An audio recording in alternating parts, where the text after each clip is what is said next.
إلى حضرة النبي المصطفى سيدنا محمد صلى الله عليه وسلم، وإلى حضرة القاضي أبي سجى أحمد بن الحسين بن أحمد الأصفهاني، وإلى حضرة الدكتور المصطفى ذي بلبيقة وجميع معلمينا ومشايخنا ومجلسنا أجمعين، خصوصا إلى روحه غفر الله لهم آمين لهم. الفاتحة. أعوذ بالله من الشيطان الرجيم. بسم الله الرحمن الرحيم. الحمد لله رب العالمين الرحمن الرحيم مالك يوم الدين إياك نعبد وإياك نستعين اهدنا الصراط المستقيم صراط الذين أنعمت عليهم غير المغضوب عليهم ولا الضالين آمين. السلام عليكم ورحمة الله وبركاته. الحمد لله رب العالمين به نستعين على أمور الدنيا والدين، والصلاة والسلام على أشرف الأنبياء والمرسلين سيدنا مولانا محمد وعلى آله وصحبه أجمعين، ولا حول ولا قوة إلا بالله العلي العظيم. أما بعد، قال المصنف رحمه الله تعالى ونفعنا بعلومه في الدارين آمين. وفي الموضحة والسن 5 من الإبل. Adapun denda yang dikenakan terhadap orang yang melukai orang lain sampai luka atau sampai mematahkan gigi atau merontokkan gigi adalah 5 ekor unta. 5 ekor unta. Al-mudhihah hiya al-jarhul ladzi yasilu ila al-'idham wa yuwaddihuhu ay yakshifu anhu al-lahma. Yang dimaksud dengan luka yang mendapatkan denda adalah luka yang sampai menyentuh tulang. Lukanya itu dalam sehingga mengenai tulang, sehingga membuka tulang, membuka daging dan kulitnya itu, kemudian kelihatan tulangnya. Itu yang mendapatkan diat atau denda bagi yang melakukan untuk diberikan kepada yang dilukai. Kecuali kalau dikisos. Andai kata dikisos maka sama. Melukai orang dilukai juga. Mematahkan tulang dipatahkan juga tulangnya. Mematahkan gigi begitu juga dipatahkan giginya. Seperti itu hukum agama kita. Semata-mata untuk menjaga keselamatan manusia lainnya dari kejahatan, kekejaman dan sebagainya. Ya, dulu sudah saya katakan, sayangnya hukum agama kita ini ditinggalkan. Mereka lebih yakin dengan kebenaran hukum-hukum buatan manusia. Itu kan peninggalan Belanda dulu. Itu. Dan jangankan orang lain, orang Islam sendiri pun juga begitu. Para pakar hukum dan sebagainya itu lebih yakin bahwasanya hukum manusia yang dibuat itu lebih manusiawi ketimbang hukumnya Allah. Akibatnya apa? Ya sudah, dulu sudah saya katakan itu.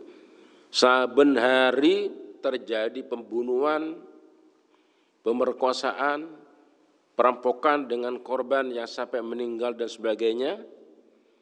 Karena tidak jera, ya, tidak jera.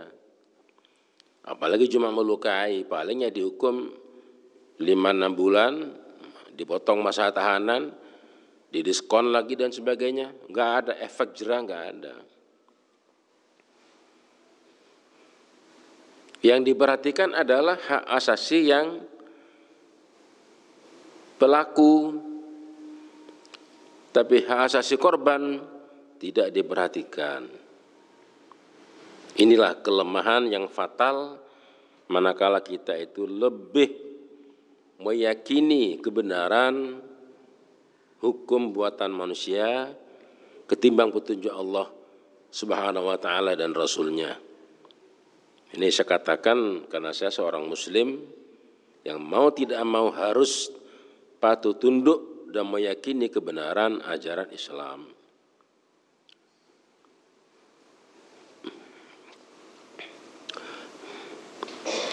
Jaa fi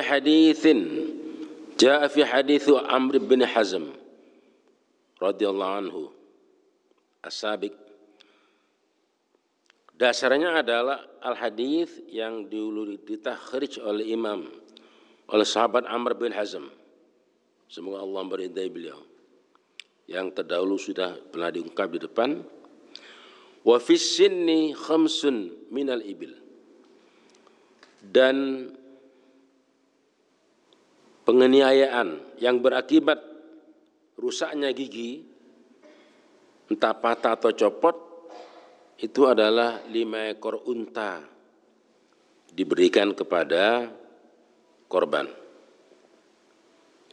Wa fil muwaddihati khamsun minal ibil, demikian pula kepada pelaku yang menimbulkan luka bagi orang lain, itu diatnya, dendanya adalah 5 ekor unta.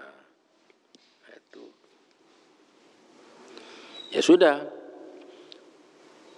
Yakin ini ya.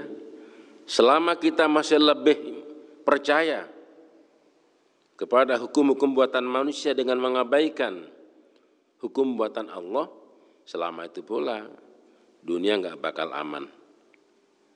Itu keyakinan sebagai seorang muslim. Bahwa di antara umat Islam ada yang tidak yakin, sudah. Mau bilang apa? Ya. Padahal pasal-pasal yang berat ada sebenarnya di dalam KUHP itu. Cuma tidak diterapkan. Ketika hakim menentukan hukuman yang berat, malah diprotes. Dikatakan itu tidak sesuai dengan HAM. Nah, itu. Wa fi kulli 'udwin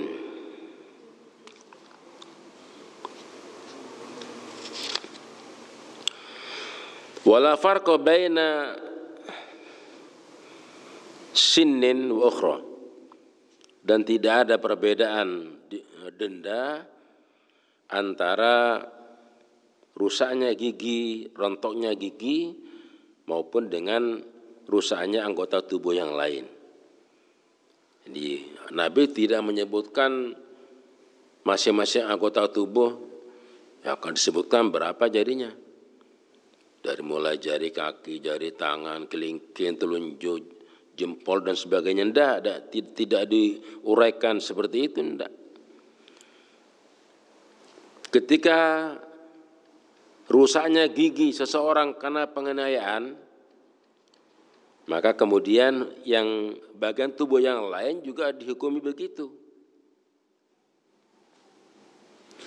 Disinilah makanya ini seperti katanya Gus Bahauddin dia, belajar agama, tafsir sekalipun, jangan kemudian kita gegabah mengambil hukum, jangan. Karena hanya melihat bahwasanya zahirul ayah seperti itu. Artinya itu ayatnya bermakna seperti itu secara tekstual. Tapi itu dibahas dengan menggunakan pendekatan komparatif dengan ayat yang lain, dengan al-hadits, bahkan dengan ijma' para sahabat, ijma' para ulama dan sebagainya. Karena ada kecenderungan hafal Quran, membaca satu tafsir tok, satu jenis tafsir tok, apakah Al-Maraghi atau At-Tabari atau Ibnu Katsir, lalu diambil kesimpulan dari sana. Ya. Ini berbahaya. Kenapa? Karena tidak lengkap. Kemudian mengambil hukum secara keseluruhan Wah ini bahaya ya, bahaya. Makanya saya kadang-kadang saya bersyukur. Saya bersyukur saya bisa baca Quran, tapi tidak paham semua isinya. Saya bersyukur. Sehingga ada gegabah, menyimpulkan ada gegabah. Hafal itu gampang, anggapan begitu. Mengerti maknanya juga mudah. Tapi mengambil kesimpulan, wah itu yang sulit. Itu harus mendatangkan, menghadirkan nas-nas yang lain. Termasuk as-sunnah al-hadith yang sumbernya banyak dan dengan kriteria yang macam-macam. Ada mutawatir, ada sahih, ada hasan, dan sebagainya. Saya kadang-kadang merasa bersyukur. Takut masuk pada wilayah mengambil kesimpulan sendiri itu. Lebih baik mengaji seperti ini, ya, seperti ini mengaji uraian dari para ulama terdahulu yang diyakini itu sudah allamah di bidang agama. Ya, sekarang ini saya melihat ada ulama muda kita yang potensial ya. Seperti Gus Bahauddin Nur Salim itu. Beliau hafal Quran, hafal Sahih Bukhari Muslim berapa ribu hadis itu.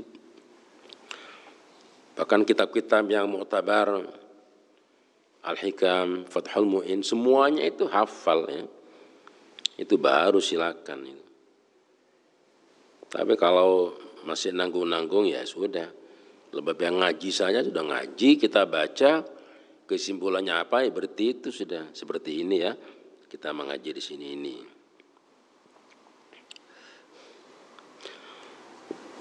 Lima rawahu Abu Daud wa ghairuhu an Ibn Abbas radhiyallahu anhuma. Ini Kanjeng Nabi bersabda sebagaimana yang diriwayatkan oleh Abdullah bin Abbas dan selain beliau, anna Rasulullah sallallahu alaihi wasallam qala wal asnanu sawa'un athaniyatu wad dirsu sawa'un. Bahwasanya gigi-gigi itu adalah sama. Maksudnya dendanya sama, hukumannya sama. Kalau athaniyah itu gigi yang ada di tengah-tengah. Mungkin di depannya geraham, di belakangnya gigi yang depan itu, gigi siong. Ini sama, bobot dendanya sama. Wa minal jarahi allati tajibu fiha diyatu, adapun luka yang mewajibkan adanya denda di sana adalah al-jathifah. Al-jathifah wa hiya allati tasilu ila al-jawf, yaitu manakala cedera itu sampai masuk ke bagian dalam rongga perut, rongga tubuh.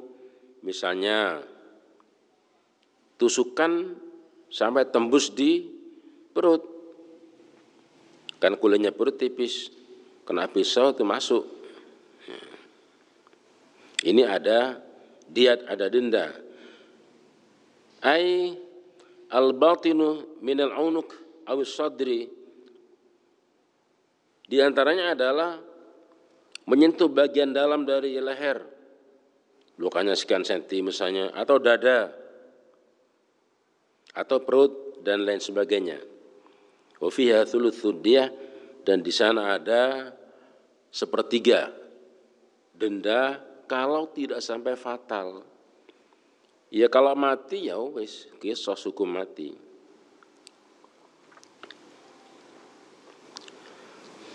Wal ma'mumatu wa ya allati tasul ila ummid dima', yaitu luka yang sampai menyentuh bagian dalam kepala atau otak.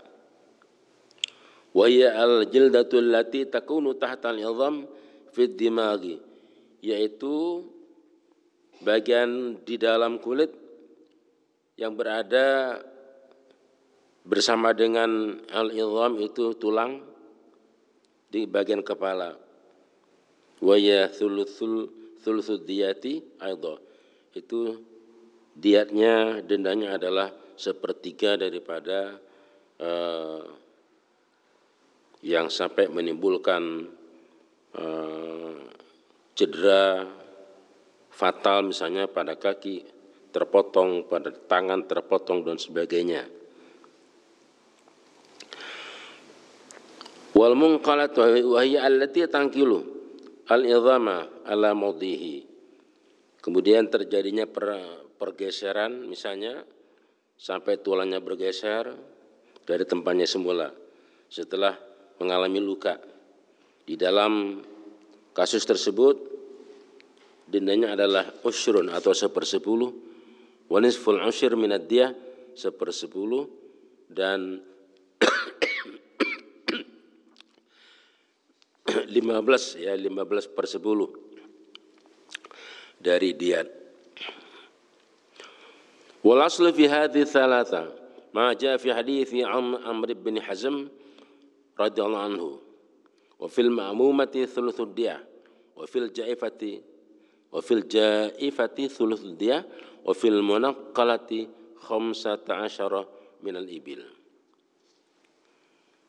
Di dalam cedera, luka yang sampai menyentuh bagian tengkorak kepala, bagian dalamnya menembus sampai ke otak, maka 1/3 diyat.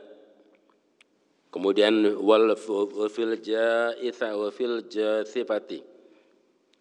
Kemudian di dalam bagian tusukan yang mengenai bagian dalam leher atau dada atau perut, itu juga 1/3 daripada denda yang menyebabkan terjadinya cacat seumur hidup.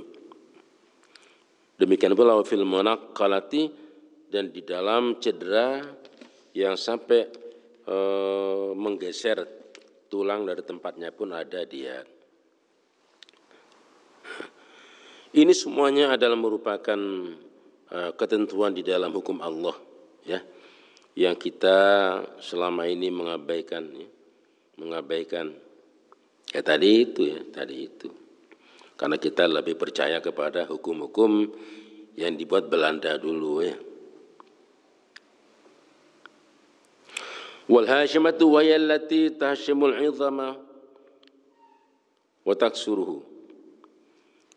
Kemudian al-hashimah. Al-hashimah itu mengalami luka sampai remuk.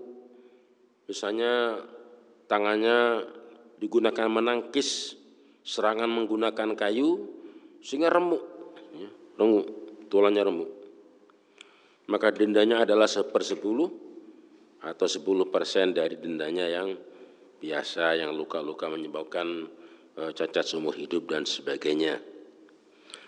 Wa fil hashimati ushrun min al-ibil, dan di dalam kasus al-hashimah yang sampai merusak tulang dan sebagainya itu adalah 10 ekor unta. Ya, ini para jamaah saya muliakan, ya paling tidak untuk kita buat kajian, siapa tahu besok anak kita ada menjadi anggota Dewan DPR untuk membicarakan itu, biar punya dasarnya. Dasarnya cuma hukum-hukum yang dibuat oleh manusia biasa, ya wis. Masukkan konsep agama kita itu. Ya, kalau jumlahnya banyak insya Allah ya bisa diterima. Saya kira begitu.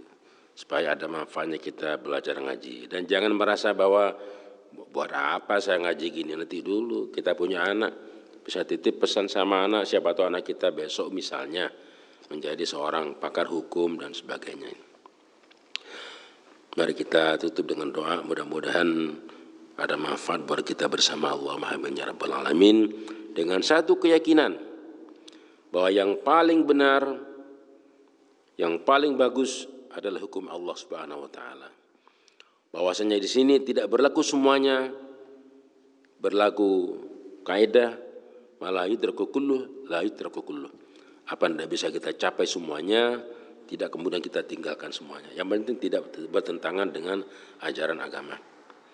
الحمد لله رب العالمين حمدا يوافي نعمه ويكافي مزيدا يا ربنا لك الحمد كما ينبغي لجلال وجهك عظيم سلطانك والصلاة والسلام على سيدنا محمد وعلى آله وصحبه أجمعين اللهم ألهمنا علما نفقه به أوامرك ونواهيك وارزقنا فهما نعلم به كيف نناجيك يا أرحم الراحمين اللهم ارزقنا فهم النبيين وحفظ المرسلين وإلهام الملائكة المقربين اللهم اكرمنا بنور الفهم وأخرجنا من ظلمات الوهم وافتح لنا أبواب رحمتك ونشر علينا حكمتك يا أرحم الراحمين ربنا زدنا علما وارزقنا فهما واهدنا صراطا مستقيما برحمتك يا أرحم الراحمين وصلى الله على سيدنا محمد وعلى آله وصحبه وسلم سبحان ربك رب العزة عما يصفون وسلام على المرسلين والحمد لله رب العالمين ربنا تقبل منا بأسرار الفاتحة أعوذ بالله من الشيطان الرجيم بسم الله الرحمن الرحيم الحمد لله رب العالمين الرحمن الرحيم مالك يوم الدين إياك نعبد وإياك نستعين